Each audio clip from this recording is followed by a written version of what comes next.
Hello and welcome to On the Other Hoof. Happy New Year to you all. As we are in January now, the jump season hits a bit of a lull before the spring festivals kick in. But tomorrow we still have Grade 1 action to look forward to in 8 races on Channel 4 with the finale at Juvenile Hurdle at Chepstow. Also, the Welsh National takes place at the later date, obviously, because the meeting was abandoned just after Christmas on the 27th. Also, a Kempton chip in their fair share with some good handicaps, including the Lanzarote Hurdle. You know what I mean. Harry is an early absentee from that race after scoping unsatisfactory today for the Harry Fry. But still a competitive handicap with 10 going to post. Plenty of handicaps throughout the course of the day and the Grade 1, as mentioned as well. So it shapes up to be a pretty decent weekend of racing. Joining me this week is Callum Adele and Adam Webb, as always. How are you, gentlemen? Good. Full of flu, but I'll get through it. Happy New Year to everybody, by the way. Yeah. Callum, what do you think of tomorrow's racing? Yeah, it's really good actually. Got some bit for everyone, isn't there? Really, bit for everyone. Yeah. People that like slow horses and people that like very slow horses. You know, it's a mixture. Poor thing. How was our Christmases? Christmas eye. Yeah. Christmas eye. Yeah, no, it's good. It's good. It's technically saying Bing Crosby's wrong there. May all your Christmases be like Christmas. White Christmas. May all your Christmas eye be white. Adam, what was it like taking from the port? Shut up. I'm not like that. It was a good Christmas, and I thoroughly enjoyed the racing over the festive period. It was built up to be something really good, and it didn't disappoint, especially the King George, which I thought was a fantastic race. Highlight of the festive period? Racing-wise, obviously. That's a difficult question because there's 3 candidates that stand out for me, all at Kempton. Q Card stands out, Armad versus Vanitas stands out, and Sprinter Sacra versus Cider Grugy stands out. If I had to pick, it would probably just be Q Card because that was just sensational. Yourself? Duvan. Good shout. I don't need to say nothing else. I think it's, well, for me, it was great to see Fahim come back to somewhere near his Imperious best anyway. He could be on track for the... where's he going, Adam? Irish champion he could be now. Irish champion, isn't it? Yeah, he's going to take on Nichols Canyon. Yeah. Something tells me they won't, but you never know. Yeah, we hope that they will, though. As always, though, on the other hoof, you can send your questions and fancies, and we'll read every single one out at the end of the show. 8 races to cover, though, at On the Other Hoof is our Twitter tag. The first of those 8 races, starting off in the deep end with the Coral Welsh National, the 145 at Chepstow. Grade 3 handicap chase over 3 miles, 5 furlongs, and 110 yards. It's heavy ground, as you'd expect, over at Chepstow. It's going to be very, very testing indeed. A field of 20, though, go to post, Adam. It's wide open. Good luck. Oh, thank you. Well, the race has obviously been moved to an earlier time, so they get the freshest of ground for the Welsh National. And it's a competitive renewal. You start at the top of the market with Upswing and Coggery, who both ran in the Cheltenham Handicap behind Sausalito Sunrise. Of that pair, I think Coggery will reverse form with Upswing. He probably needed the run and has obviously been targeted at the race. I like 2 in the race. The first one I like is last year's winner, Emperor's Choice, who actually really impressed me at Haydock because when I saw him in the paddock pre-race, I thought he needed the outing. So for him to actually win the race, I thought it was a real good performance. He's gone up in the weights, obviously, since last year, but I think he could even be a better horse this year. If they ride him similar to a year ago, I think he's got a really good chance again. The other one that I like, and I got mocked off air for this by Callum, I've got to give Portrait King a mention because I thought he would have at least placed in the Beecher Chase had he not fallen at the second last. Well, I say he fell. He collided with Financial Climate, who gave Derek Fox and the horse no chance. The ground isn't a concern for him. The trip is no concern either. And I just think at 25s, he's overpriced. Others to mention... Shotgun Paddy, if his jumping stands up, he has to have a squeak. Cause he's got a consistent record when he stands up in these big chases, but it's whether his jumping will stand the test. I would give Black Thunder a mention, but I just think he's high enough in the weights. I know Harry Cobden takes 7 off, and this test will suit him, but I just still think he's high enough in the weights. I think Emperor's Choice is your likely winner, and Portrait King is one at a big price, I think, that could get into the frame. And it is worth noting that some bookmakers are doing 5 places, so I think 5 places at 25s, I think, is a really good bet. I'd agree with you about Portrait King being the each way value. He's been a fantastic horse for many years, and either chase winner earlier on in his career. It's hard to believe that he's still 11 years old. That may even be young for him. It's a really, really tough race to get through. As always, I've got a horrible record in the Welsh National. I can't remember having a horse that's actually placed in the Welsh National. So here we go.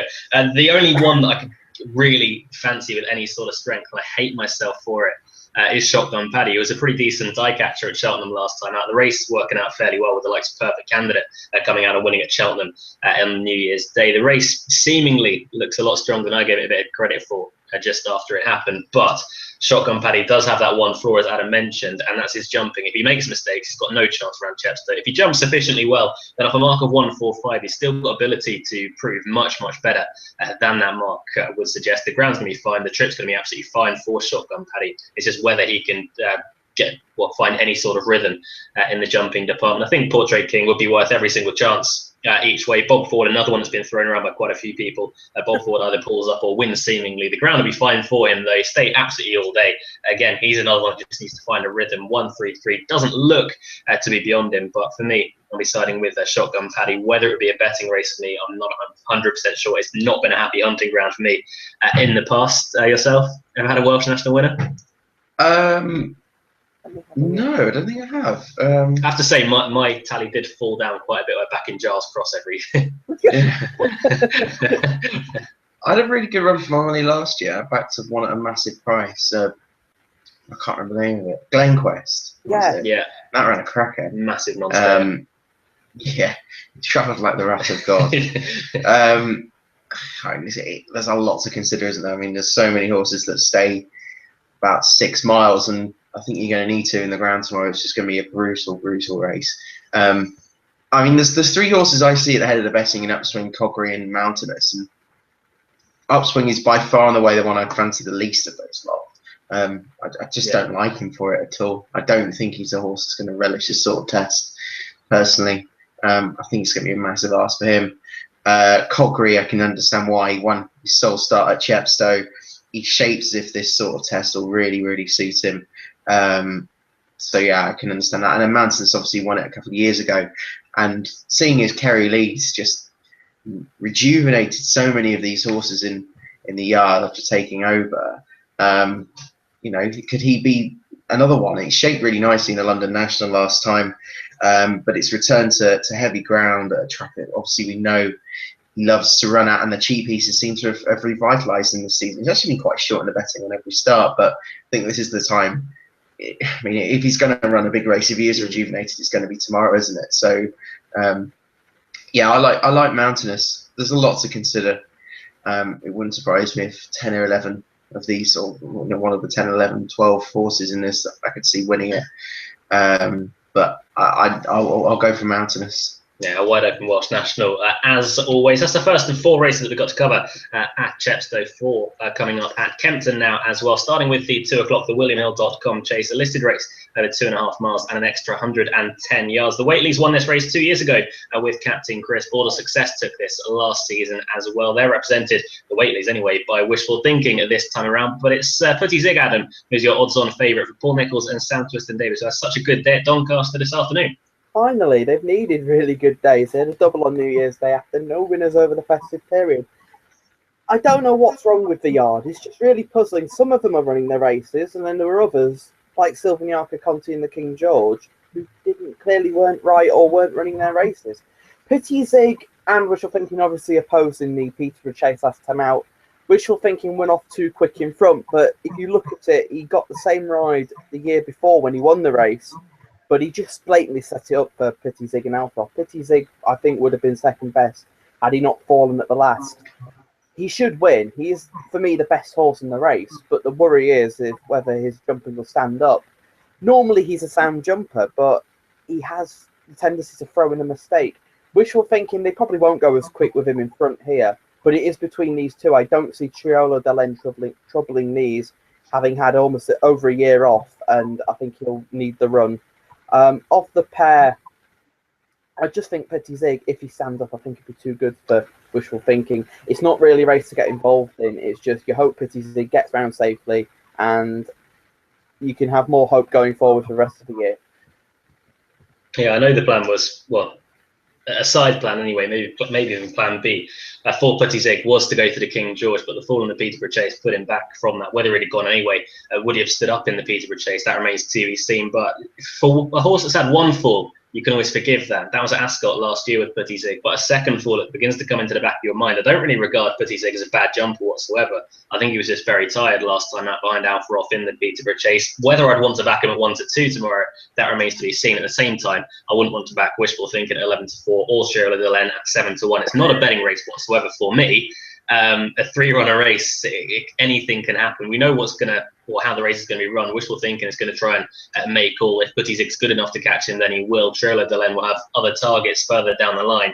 I'd imagine Putty Zig will be winning this before stepping up in trip and trying to go on to bigger and better things. Whether he'd shape into a Gold Cup horse, I'm not 100% sure about that. He's got a bit of ground to make up on the market principles in that regard, but you have to start somewhere. And Putty Zig looks to be a cut above the rivals tomorrow, even though Wishful Thinking his race is slightly higher. He's had plenty more chances over fences than Putty Zig has. And let's not forget, Putty Zig is still only a 7-year-old, still effectively learning his trade over fences. So 1-2 tomorrow, he should win. It's not a bet for me. Yourself?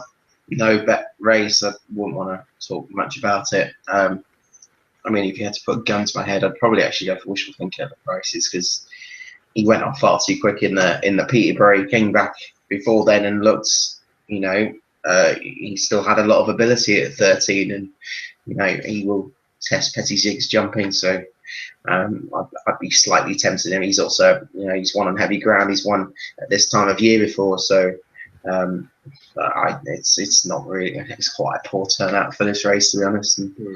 And, not one I'm massively interested in, but if I had to go for something, I'd go for Wishful Thinking instead of Putty Zig. It is a poor turnout for a race that's got £17,000 to the winner, or just over £17,000 to the winner.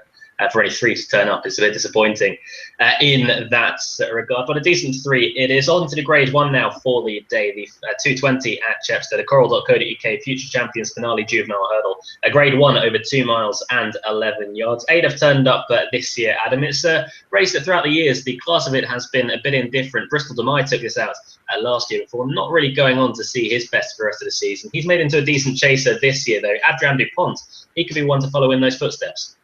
Yeah, he could, and he's a horse that I really like. I got to cover his debut win in France, and he was really impressive there.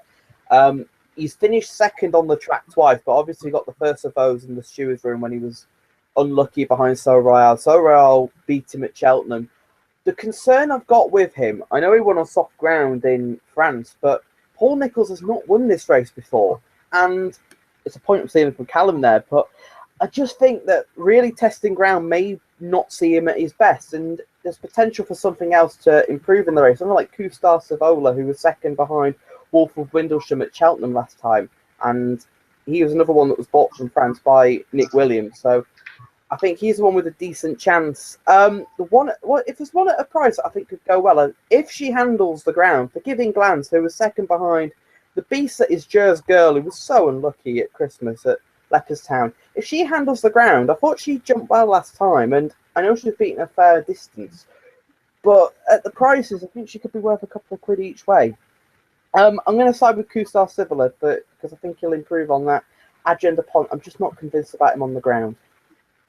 We're getting not abuse. It's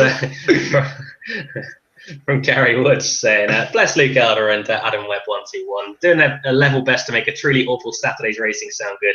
Callum Adele has it right. # slow. This is coming from 2 people that enjoy dirt racing in Maida.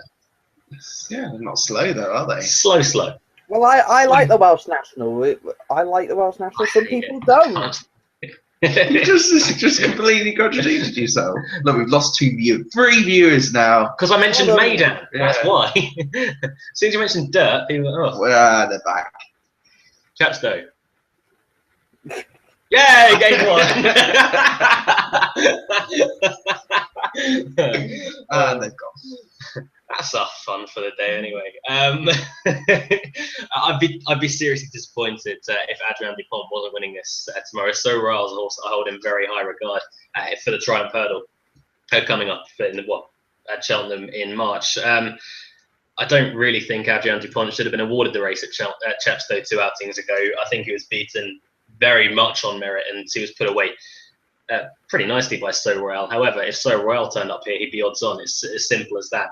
He could just be much, much better than the rest of these. Again, it's not a race that I really want to dwell too much on. It might be a grade 1 in name, but by class, for the moment anyway, it's definitely not a grade 1. Adrian Dupont could just be a fair way ahead of these. Interesting, they've gone for the tongue-tied first time, full of Paul Nicholls' yard. Nick Schofield taking the ride. On ratings, he's ahead of them. On everything he's shown on the race course so far as well, he's ahead of them. And off level weights, it should be beating these fairly soundly as long as he handles the ground and as long as he can handle the track. He was technically beaten by So Royale earlier on in the year. But Adrian Dupont, he's 11-8. It's boring, but I can't see anything else winning, to be honest. I think it's short enough. I quite like the Nick Williams horse, Keystar Civila, who I think has more improvement to come from its last run than what Adrian Dupont does. And I do agree in some regards that Adrian Dupont looks a lovely future type for fences, etc. But you know, we were looking through the race earlier, and the amount of horses that we've seen have actually ended up being really good over hurdles and fences that have been beaten in this race is quite significant. And Nick Williams is obviously a trainer that's won this twice in the last 10 years with some decent enough types and similar types. I think this could be one. It's quite hard to know if that form at Cheltenham's any good from last time. I mean, it got beat by Wolf of Windlesham, which is... I think it's useless to be honest. It could be. Roman Destanam got beat at Catterick the time after. Yeah. I mean, in a very... Well, in not a great race by He should have won. He should have won, though. He should have, yeah, but nonetheless. He's been beaten since in a handicap, albeit in you know an okay handicap, beating 18.5 lengths. You know, I have a feeling there may be a plan with Roman Senam involving Cheltenham and the Fred Winter, but yeah. Anyway, we've gone off topic there. But I blame you. It's hard. It is hard to know, but I just think it's worth a go tomorrow. Just because the trainer knows how to. You know, target horses at this race. I think it will relish the ground more than Adrian Dupont. You're turning into Monsieur. Imagine Adrian Dupont and Mark Johnson at the festival of Fred Winter. Be all Petit Swan all over again. Oh my word! Yeah. Anyway, I'm going to go for that. I've looked to see in real depth. That's what I think.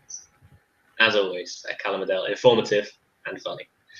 Moving on, back to Kempton now, 42.35. The William Hill Lanzarote hurdler, listed handicap over 2 miles and 5 furlongs. Just a 10 to go to post because you know what I mean. Harry is a non-runner, subsequent Grade 1 winner. T for 2 won this race last year. Also, Safir de Reux was imperious in winning this 2 years ago. His half-brother takes his shot this time around with Ibis de Reux. He's one of your market leaders alongside...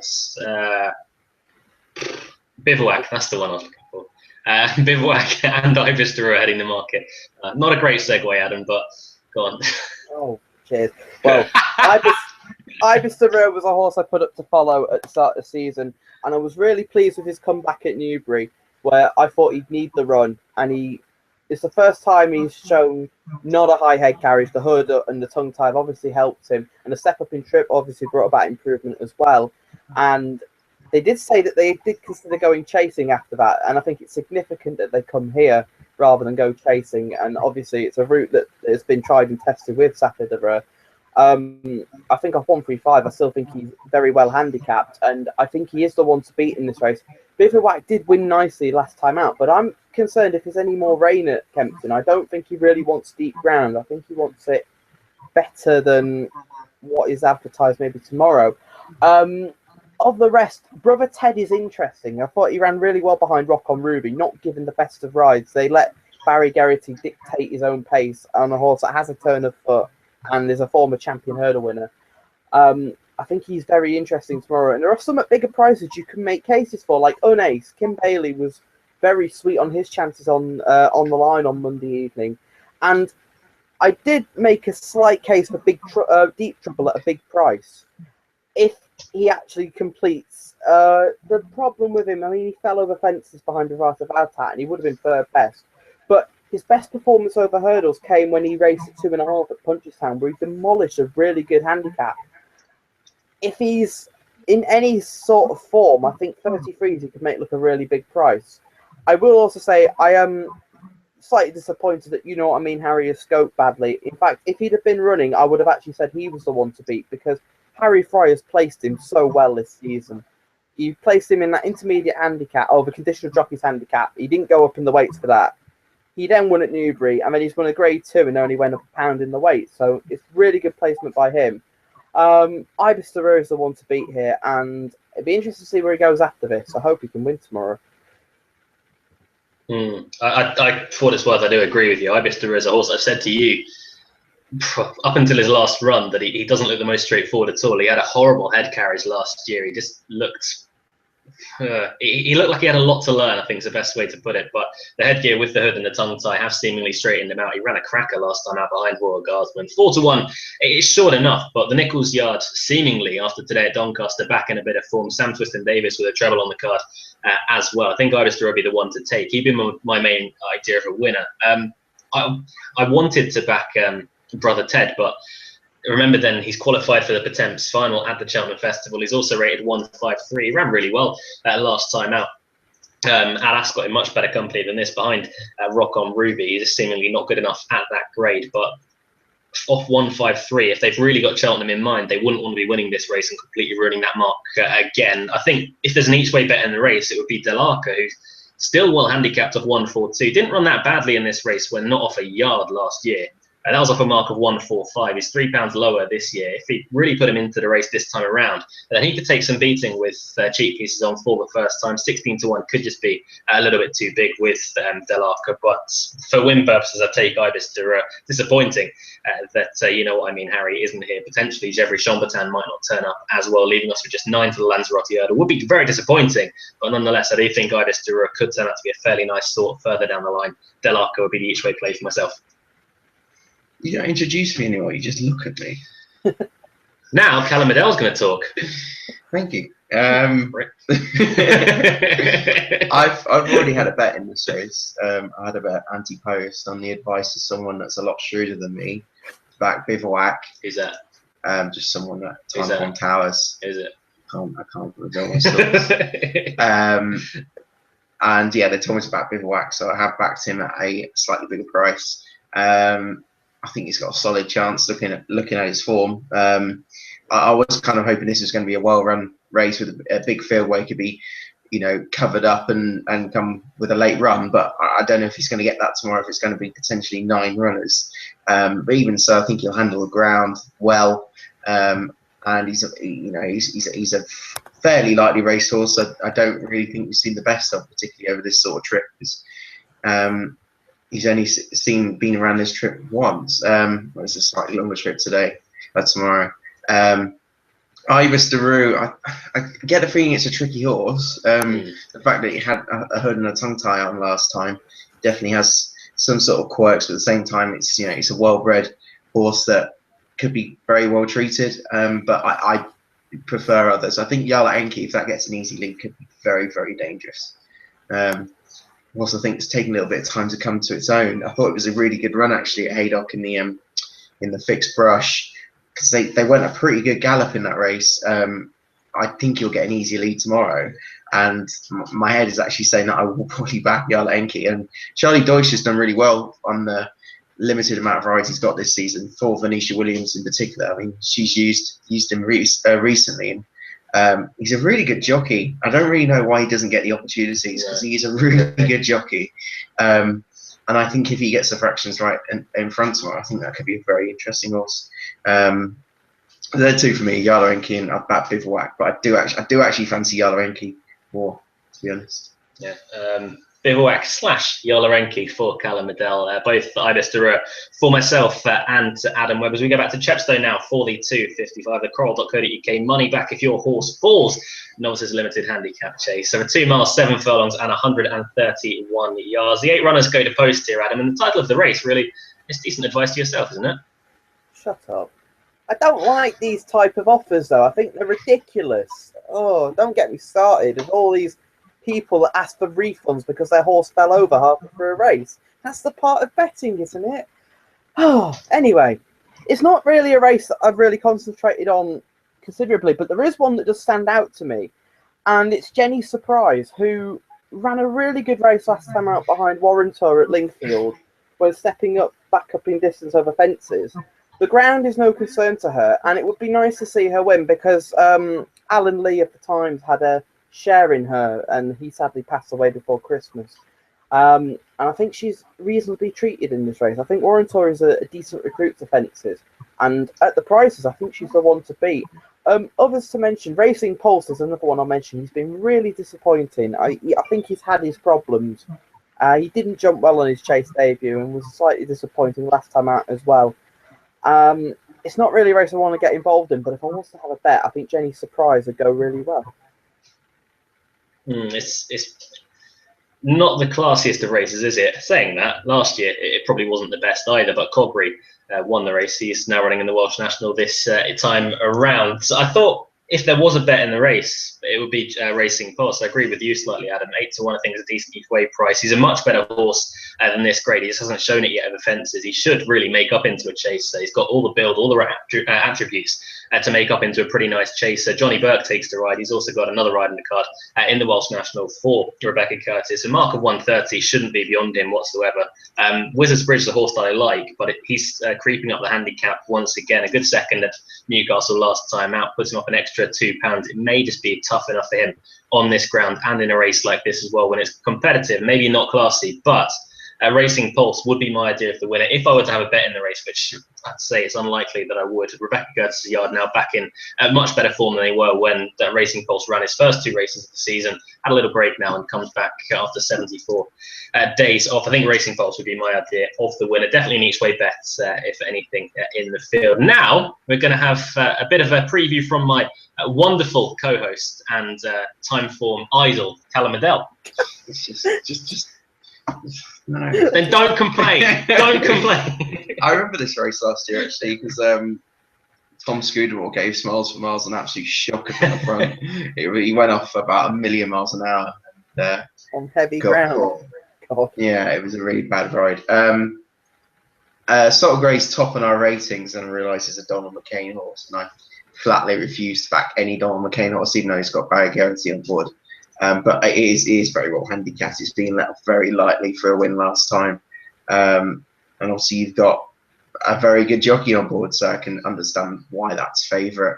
I'm going to take a bit of a flyer with Heronshaw, a horse that has been very tricky to get right. It's an all or nothing horse. Actually, I remember being at Uttoxeter when it won on its debut back in 2012, and it's always been a horse that I've kind of had in my mind since. But it's a horse that it stays all day. It's a horse that comes off the bridle about a furlong into the race and then just stays on and on and on. It's a proper Ludlow Racing Club horse. Yeah, it is. Yeah, it's like Mickey. It was designed literally for Ludlow. It's £3 higher than when we won it at Warwick last February, but it won really well that day. And Tom O'Brien's back on board, who has a good record on the horse. I think he's placed, and every time he's ridden it, it's 12-1. I think it's a pretty open race, and I think it's got a good chance of placing. I think there's 8 runners in there. Yeah, for now. Yeah, for now. If there's 8 runners, I think it's a decent each way bet. Fair enough in that regard. Back to Kempton now for the penultimate race that we're going to be covering at Kempton tonight. The 3:10 is up next. The William Hill bet on the move handicap chase over 3 miles. 9 runners go to post here, although Masters Hill does have this as second preference. He is also in and entered for the Welsh National a little bit earlier on in the day. The probably talking point of this race, Adam, will be the Rooney horse, Cruz Linen, who's switched to Philip Hobbs' yard, having a first run for that yard as well, so switching from Donald McCain. Yeah, also to make a note as well, we could have 7 runners. Chase Spud is also engaged in the Welsh National. If the Welsh National is obviously on, then we will have 7 runners. So each way betting goes out the window straight away, which doesn't really concern me because Cruz Linen is my fantasy. He surprised me in a way when he ran in the Grand National 2 years ago. I didn't think he'd take to the fences. And he actually, because he made a couple of mistakes, but stayed on really well to finish 9th. And then ran an eye catcher in the Beecher before finishing second over hurdles behind Avalon in the 10th qualifier. I think he's an interesting horse. I think he's still reasonably handicapped, and the move to Philip Hobbs to see is a positive one. I think he's the one to beat here. Larev has a really good record right-handed. I just question whether... is the Grand National still the main aim for him? Do either of you know? No idea. I don't know about his record left-handed. He ran all right at Cheltenham. He wasn't the best of runs, but I thought he ran better than what his finishing position suggested. Of the rest, Seafood has obviously gone to Dr. Richard Newland. I think that's a really interesting yard switch. And Grandad's horse, I'll let Callum talk about. I'm sure Callum will mention him when he talks about the race. Cruise Linen, I think should win this. There's some of these aren't exactly well handicapped, and I think if there is one, I think it'd be Cruise Linen. You're a disgusting human being. Horrible, horrible man. Why? Jeff Handley tweeted us saying, Jeff, was it Phil Dinsdale? Was it Phil Dinsdale? Yeah. Was it Phil? It was Phil. They said, can you move the camera over? We're only seeing half of Callum. Please, it's not all about you, Luke. He's not the first person to mention that, actually. Jackie every week Callum doesn't move closer to me. I'm next to the wall here. Not much I can do. You can move the camera. Jackie Kingdom mentioned it to me at Haydock one day. She went, "Why does Callum sit with half his face on the camera like that?" I was like, "Well, exactly. Look how much room there is between. He could squeeze in. Framing. That's what it's all about. Framing." I thought Cruise Linen was an interesting one. I've never really been a massive fan of the horse, but switch to Philip Hobbsyard. It would be interesting to see how much improvement he could find as a 9-year-old. Whether the Grand National still be the aim for him. It has been the last couple of seasons. That'd be interesting to see. Le Rêve is a horse that both myself and Callum really do like quite a bit. Back in the better 365 last year, anti-post, but I just get the feeling he's got bigger and better prizes on their mind later on in the season. Of the rest, I couldn't really get excited about a great deal of them. Harry's Farewell won quite a nice race at Newbury 2 outings ago, fell at the first fence and then Nick Schofield over the Christmas periods. You shouldn't have too much taken out of him for that. Joshua Newman rode when he won at Newbury. I think he could go well at 11-1, potential each way price. But then we've got the annoying part that we're only going to have 2 places because we've got 7 runners as long as the Welsh National is on, of course.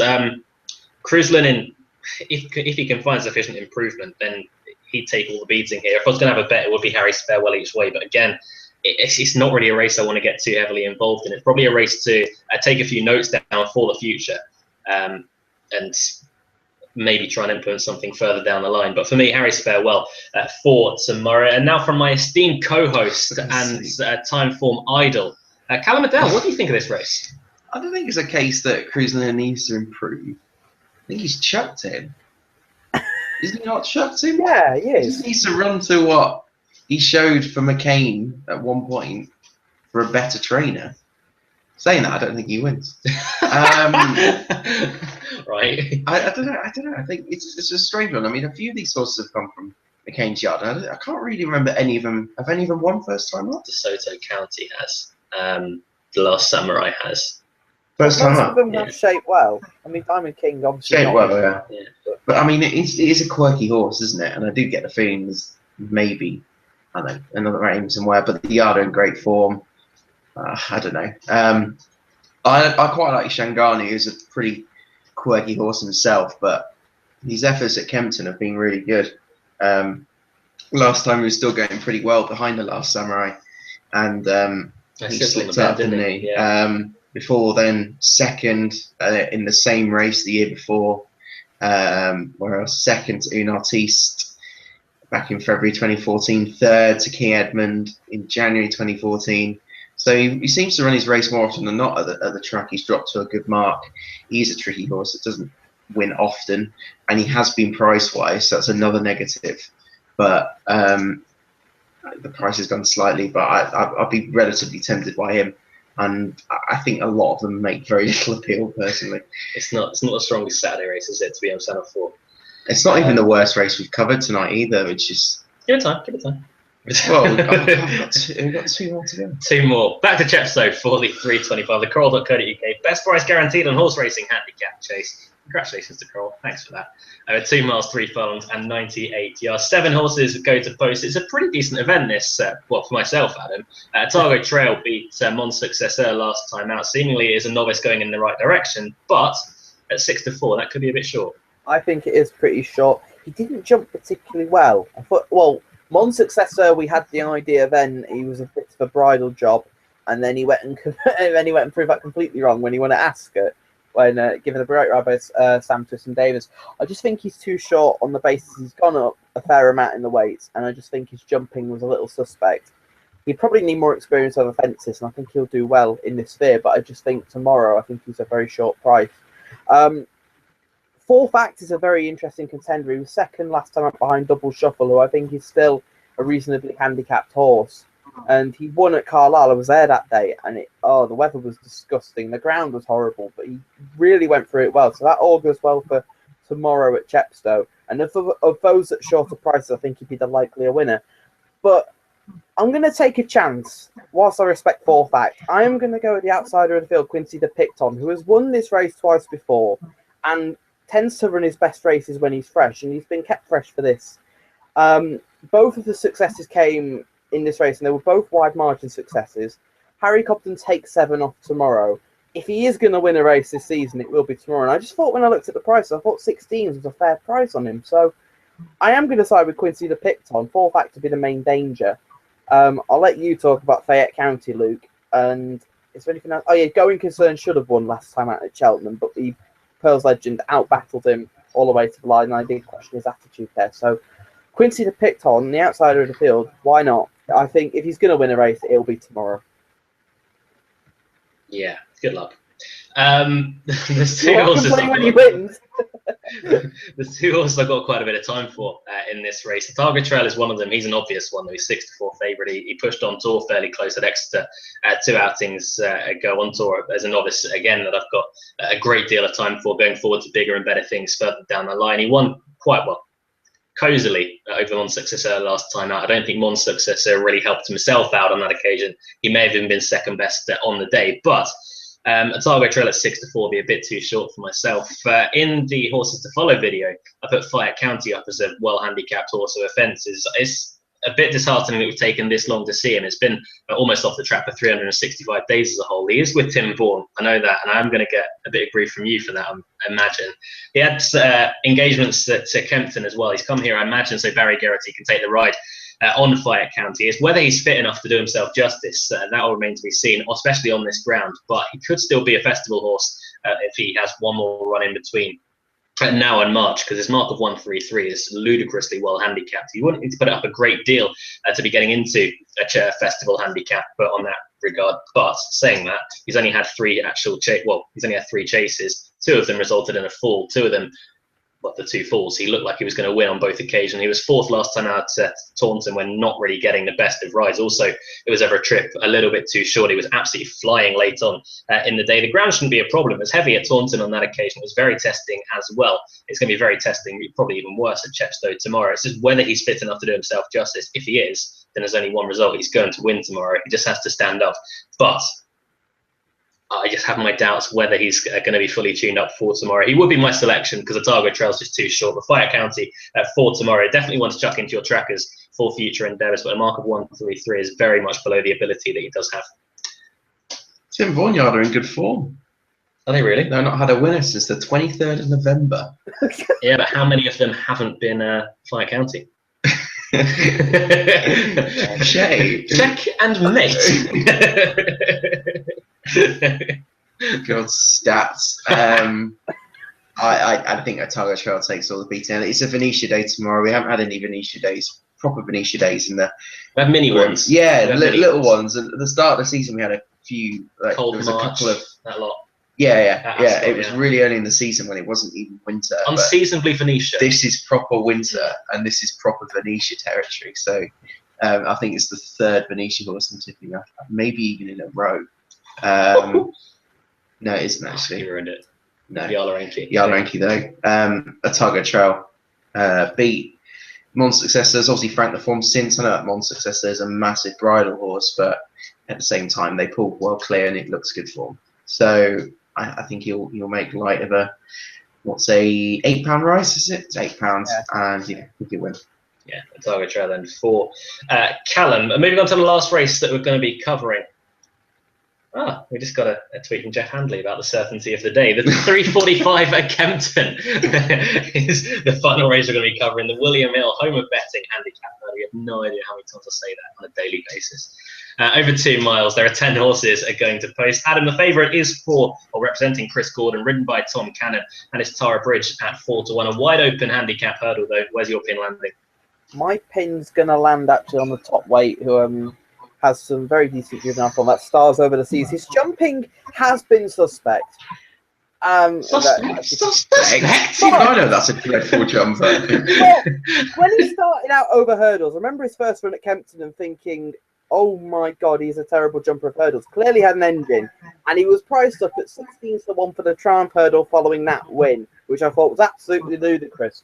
To give him credit, in the 3 big juvenile races last season, I thought his jumping was actually decent, and he came there in the time. He actually travelled really well. It's just that when the leaders kicked, he couldn't go with them.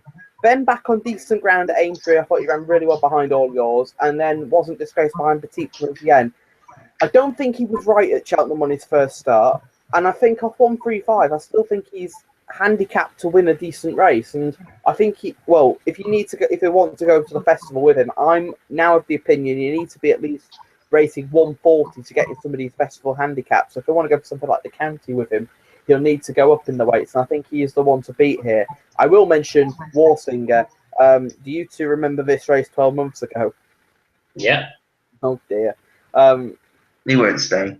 He won't stay. Yeah, I agree. I remember He'll be in front a mile and 6 furlongs into the race. I remember backing him at Haydock in March. It was a week after the festival, and he was a really big each-way price, and I thought he's going to finish in the frame, and he got done by cinders and ashes on the line. So my each-way money didn't come in. I was pretty gutted on that occasion. I think Stars Over the Sea is the one to beat here. Yeah, this is the point of On the Other Hoof when we begin betting like men. I think Tara Bridge is the main bet of the day tomorrow. Chris Gordon Yard coming back slowly but surely into a bit of form. Tom Cannon's been in fantastic form the whole season. He's been a very lightly campaign. He's still an 8-year-old, but he's only ran 4 times, 3 of them in novice hurdles, and then the handicap debut last time out. He travelled very, very strongly in that occasion. He did drift as well in the market beforehand, but he travelled very strongly, which seemingly is what he does. He doesn't find a great deal for pressure, but tomorrow, for mark of 120, back on better ground, it was absolutely attritional at Lingfield last time out. But I think he could just be much, much too good for these, especially off this handicap mark. He's 4-1. I think that's more of a fair enough price. But Tara Bridge, the form of his last race, has been franked by 2 horses, one of them being Dormouse, the horse that actually won the race. He grounded out late on in the day just to get up on top of the line, and also back in third, getting the name for Imminent Poet, I think it was, the Venetia Williams horse has gone on to win under a penalty at Toaster more recently. So the form of that race looks very strong indeed, albeit not at a high enough level, but still 120 is a mark that's very much underneath what Tara Bridge can run to. I think should be absolutely bolting up tomorrow, to be quite frank. Is a much, much better horse than this mark would suggest. Yeah, I completely agree with it all. It's not a race I've agreed too much upon, but yeah, I completely agree with all those points, to be honest. I thought maybe Heath Hunter. I could have a look. I don't know if he's got much in hand, but didn't you like him in the Lanzarote last year? I'm sure he ran in there. Yeah, I just remember him for some reason running in that. Did he shape well or something? Yeah, it was Blinker first time, I think. Yeah. Didn't go very well because Tifa 2 absolutely dotted up. Well, yeah. Yeah, maybe. I don't know. He's I haven't got a strong opinion on the race. I think the unexposed horse is at the head of the market. I won't be having a bet. I will be cheering on Tara Bridge for you. To back Tara but yeah, the form of that's worked out really well. The first, 2 horses have come out of it. They've both won. The third in particular improved a ton. The winner only needed to run to what it had done at Lingfield to win next time. So there's no complaints with that. And it's a strong travelling horse that doesn't seem to finish article, even though it's 8. It's 8 years old. Yeah, so when will it be the finished article? A 4 run. Leave it alone. Yeah, it could be quite well. Some horses just take a hell of a lot of time. I mean, Vic's Canvas is one that I think of. He's 12, rising 13. Yet He's finally clicked. He is 13. Yeah, he's 13, and he's So finally he's not clicked. 12 at all, is he? 2016 now, but all right, he was 12 last year. How good was your New Year?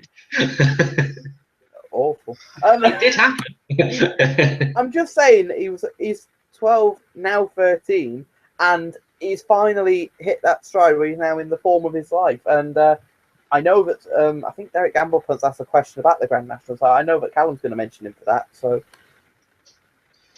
yeah, we'll get to that a little bit later on. And that's the final race that we have to cover though here on the other hoof this evening. 8 competitive races, we'll say, just to keep Callum a little bit happier. But we have got some questions and fancies to read out. Still plenty of time to send yours in as well. At On The Other Hoof is our Twitter tag. Send any fancy or question you may have for tomorrow or Sunday's racing, and we'll read them out right about now. As always, Kai Will sends in the first question. Happy New Year, gentlemen. Happy New Year to you as well, Kai.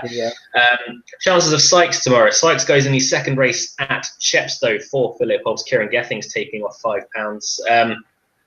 He looks the one to beat. Yeah, I'd agree with that. I think he should be winning. He's won at Chepstow before. It's just the matter of whether he'll go on really heavy ground. I think he should.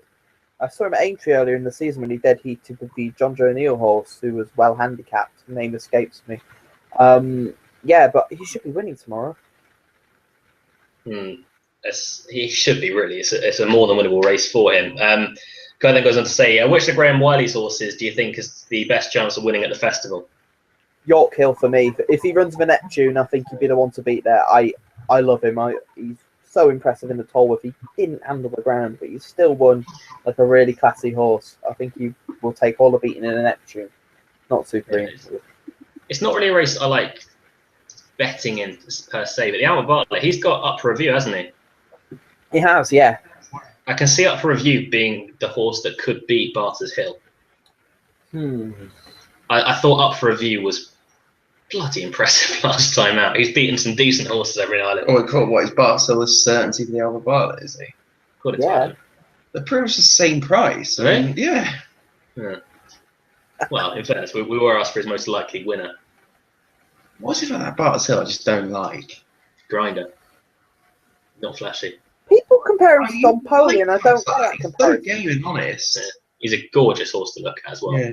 I mean, people saying like, oh, he won't have speed for 3 miles, but it's the same time he's been beating 2 milers in bumpers. Yeah, I was going to say. So, yeah. He's done nothing wrong, Barter. So I just think Up for Review could be a really good horse, especially with fences next year. They have also contemplated the Neptune for Barter's Hill, and I wouldn't be averse to it.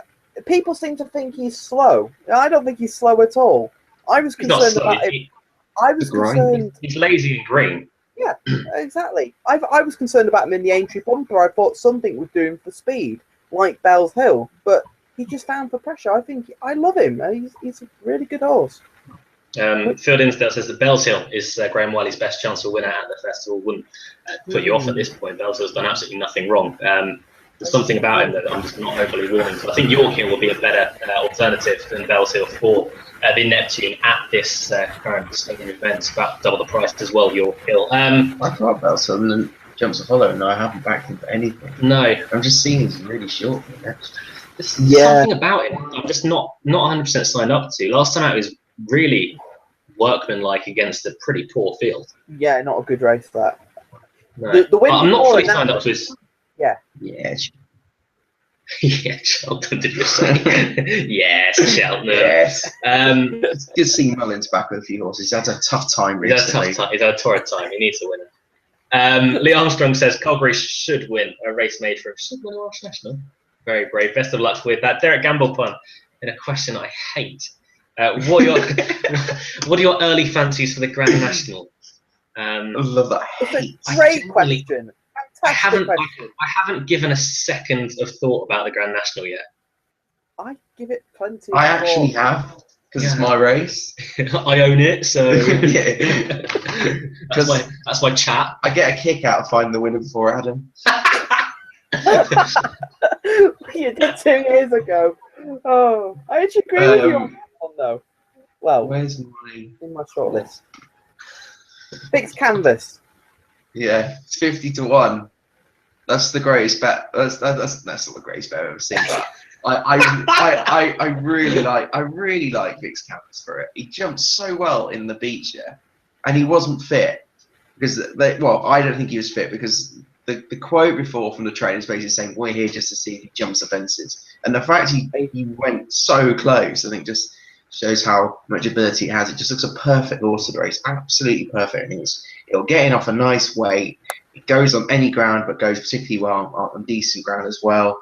Obviously, went close in the Bet 365 last year, and it jumped the fences so well. And it's just a kind of horse it's a very similar type to Pinot de Rey. It's a slight, small horse that's just nimble around those fences. I don't think you need these massive boats that used to win the Grand National. I think it's a completely different race now, and I'm really, really keen on him, actually. I think if he gets there safe and sound, he's a 13-year-old, but he looks better than ever. I think he's perfect for it.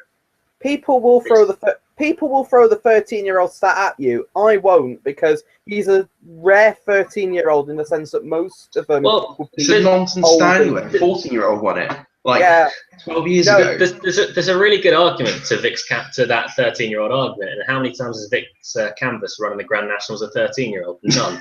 So don't compare other horses to him, because they're not fucking him. It's such a nonsense trend that. It's absolute nonsense. No, it's not. No, it's not. I'm making a good comparison here. Most 13-year-olds that run in the Grand National are normally over the top horses that have passed their best. Vic's canvas will be a 13-year-old running in the race who I think is approaching his best.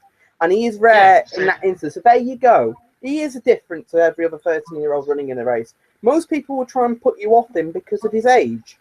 The last 13-year-old to win the race. Yeah, but you've just basically told me I'm talking nonsense when I'm not. Then you backed up my point. Yeah, but you then told me that I was making it being nonsense. Well, you were, because you sounded like you were going to disagree with me. Then you agreed with me completely. Yeah, but then you were trying to make it out that you were going to disagree with me. Anyway, Vic's canvas is going to be a 13-year-old that will go really well in the Grand National. I don't know about my main fancy if he's going to go for the race. It is interesting that there has been money for him on Betfair in the last few days in Carol Stestrier, but I'm not sure he's going to go. That's the worry.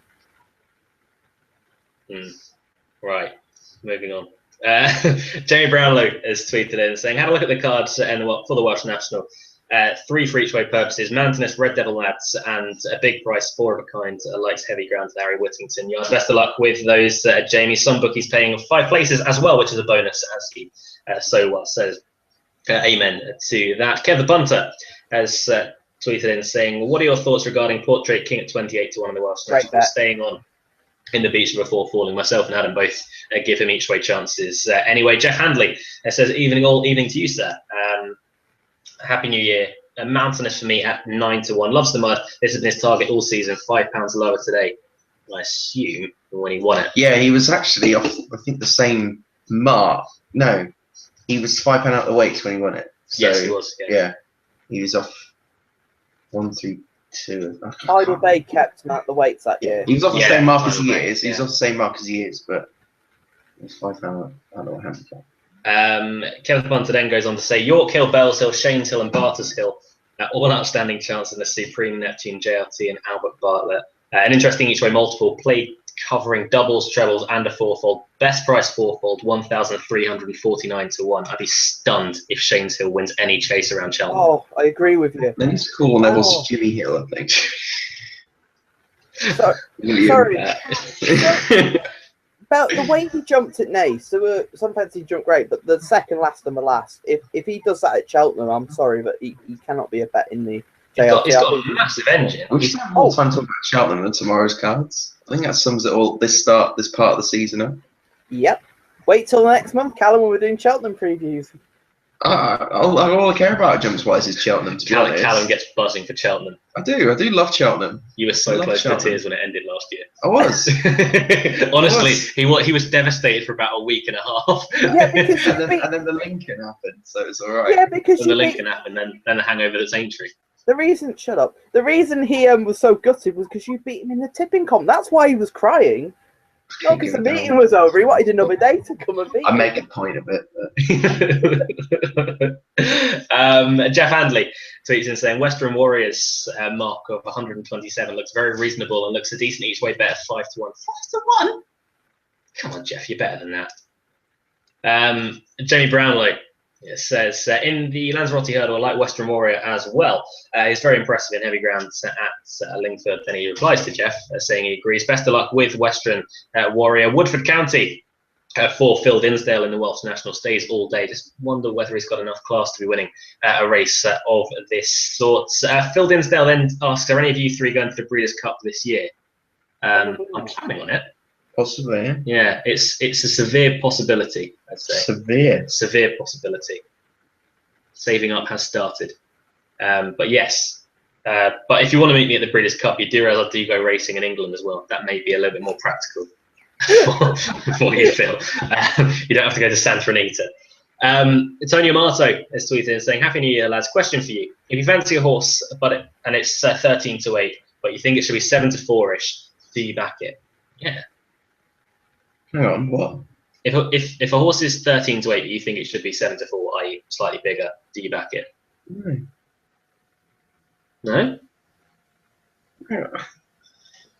If a horse is 13-8, so a horse is 13-8, yeah, and you think it should be a bigger price, yeah, why would you back it? Yeah. That's completely nonsense. Well, with that price disparity, 13-8 and 7-4. Yeah, but you think it's bigger. It should be bigger. If you think it should be 7-4, Yeah, but it's 13-8, yeah. that doesn't make any sense. In what regard? Am I missing something here? I'm in Callum's boat here. That's a really So you've made a tissue. Okay, you've got say Silviniaca Conti at 2-1. So you think it should be 2-1, but Silviniaca Conti's opened up at 15-8. No. So you think you should be slightly bigger. But that's opposite. That's basically saying that the price is shorter than what you think it should be. So why would you bet it? Exactly. Smooth over the cracks. Would you back it? Just smash it. Jamie Brownlow then gives a shout out to Heath Hunter later on. I think he means if it means the other way around, then yeah, I'd still back it. There's nothing. I probably would. Yeah. There's nothing worse than than watching a horse that you wanted to back but didn't because the price put you off and it absolutely hosing up or just winning at the bare minimum. That's one of the worst things in betting and racing. In that regard. Jamie Brownlow then going for Heath Hunter. Best of luck with Heath Hunter. Phil Dinsdale, Tara Bridge, and Jumps Road are good bets in the 345. Best of luck with Tara Bridge. 12 form boost in particular. The best anti-post bet for Cheltenham from Phil Dinsdale has gone Pont Alexandra in the RSA at 12-1. Bells Hill and Faheen in a double at 12-1 and even money. Good price. Oh, he's got Bells Hill and Neptune. That's what he's going for, isn't it? Yeah. At 12-1. So fair shout with that. And then I assume that bet's already down. I'm not sure about Pont Alexandra being a anti-post proposition. No. Yeah, what I mean. But Phil, you do have £1.15 in your account. Yeah, so that's disgrace. What you need to do. Pont Alexandra's favourite for the national champions. What you need to do, Phil, is go to the Grand Annual and put £1.15 on Next Sensation because he is an absolute certainty. They've done it again this season. I can't believe it. Oh, well. Yeah. Jamie Brownlow says his best thought of a winner for the Grand National at this point anyway, be the Druid's nephew. Slight concern his form so far. He's too high in the handicap now for me. Yeah, he needs his mark. Personally. Phil Dinsdale is going to the Breeders' Cup in 2016. Hotel book. Can you give me advice on which tickets to buy? No, because I haven't bought one yet. And you've never been before, so... Right, one thing we do have to mention is a competition that we are taking part in for this season, and Adam is defending champion in as well. I can't believe that. Him credit for that. Is something that's sponsored by, is it EL Bloodstock? Yeah. L Bloodstock, which is run by a good friend of ours, Gary Woods. It's a Maidan tipping competition, effectively. We each put in a next best and a nap for each Thursday meeting at Maidan. No IWAC, which is just no IWAC. And we see how we get on effectively. At the moment, the guys topping the table, Racing Talk UK on Twitter, and also Chris1179. Out of us three, the best of us that's we've achieved so far is it's Adam Webb again. Yes. He napped Ertijal the other night. I Adam's love currently sitting third. Ertijal Adam's is currently sitting third. gold. Oh, he won me the competition. Myself and Callum Waddell. Well, Callum, you're ahead of me on alphabet.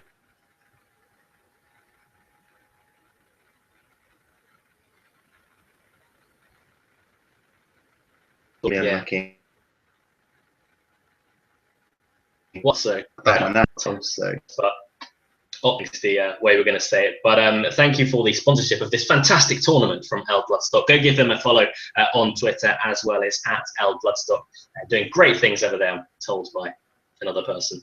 But we'll keep you up to date with that contest. The further we go through it, the further through the season. And probably the worst that I get, because I think I finished bottom at last year. Adam, you finished top of it last year. What's your nap for tomorrow? Nap for tomorrow. I'm going to take a chance with Quincy de Picton because he either wins or he doesn't. Well, he bombs out. So Quincy de Picton at 16s. Why not? That really is a chance. Yeah. The last at Kempton, I think I've already given away my nap. The 345 Tara Bridge for Chris Gordon and Tom Cannon for yourself, Callum Waddell. I literally fancy nothing. This nap is going to be a good one, I promise. If I hadn't backed for the one in Lanzarote, I would have actually napped Yala Inky. I'm going to nap every Phoenicia brother. I think Mountainous. I think I'll probably have a few good on Mountainous in the Welsh National. I think maybe one of my rare bets tomorrow. So I'll probably. It's EI Bloodstock. EI. I prefer it when it's L Bloodstock, to be honest. It sounds Spanish. Yeah, it makes it sound exotic. Hey, Bloodstock, nice. EI Bloodstock sound? Hey, Bloodstock. There's one more. Not Adam. Oh. Hey. Gary Hey, asked another Bloodstock. question for Callum.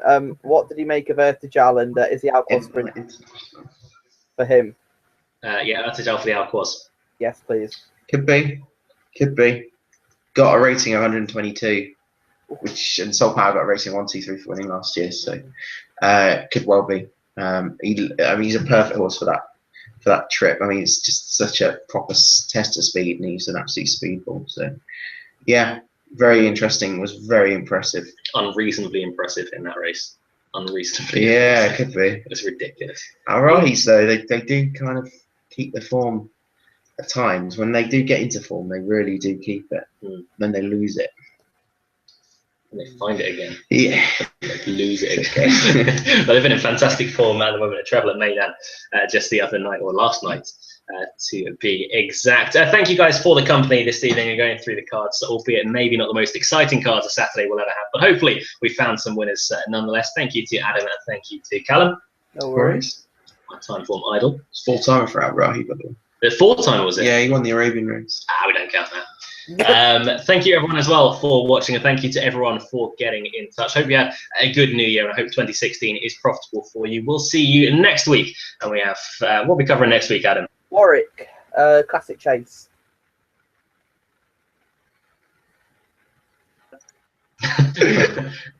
Cheers, Jeff. Warwick, we've got the Classic Chase and the Leamington Spa Novices Hurdle, won by the new one in the past. And Chelmsford and Lingfield. And Chelmsford and Lingfield. Maidan's on. Until next week, have a good day tomorrow. Enjoyable day at Kempton and also at Chepstow. Best of luck until next week.